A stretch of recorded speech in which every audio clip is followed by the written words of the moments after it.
네, 우모에 들어가셔서 이렇게 포럼 쪽으로 가보시면 그 세션 게시물에다가 이렇게 댓글로 남겨놓으실 수 있는데요.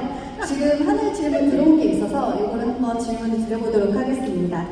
안녕하세요. 쿠팡의 백미나입니다. 항상 무형의 것들을 어떻게 수치화할 수 있을지 궁금했는데 오늘 강연을 통해 많은 인사이트를 얻을 수 있어 감사드립니다.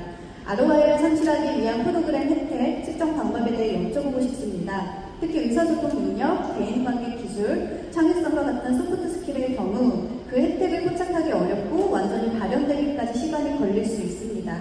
이러한 스킬들의 혜택을 어떻게 측정하시나요? 네, 답변 부탁드립니다. Thank you. Great question. So, soft skills, communication, leadership, coaching, lead to big impact. What you're looking for is the consequence of them employing those skills. So if they're learning new communication skills, are they applying it, and then what is the effect? And so that effect, ideally you want to identify that up front so you know why you're going for it. So but the idea is work that chain of impact to get to those measures.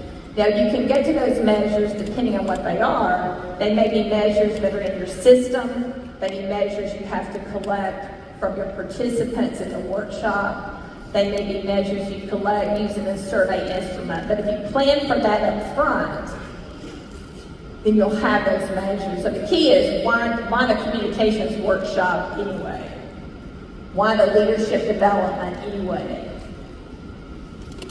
Soft skills lead to hard impact. Is what are they doing with the skills and the consequence of that? And then in terms of the interfering to other factors, that's our step to isolate the effects of the program.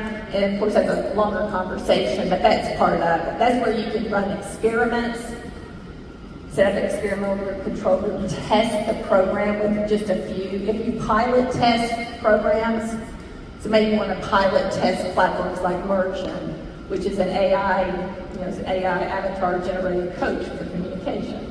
Pilot test it with a small group and then compare the improvement in the measures that matter from that group with another. That's classic. We'll use trend line analysis. We can use some modeling to do it. I mean, it's not that hard to do it, but it is a step that we take by standard. We will always take those.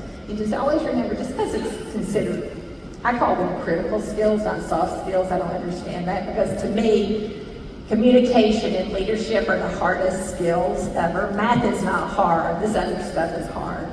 So they lead to improvement in those harder measures, but you have to ideally go into it knowing what those measures are. Is that it? Okay. Thank you so much. Enjoy.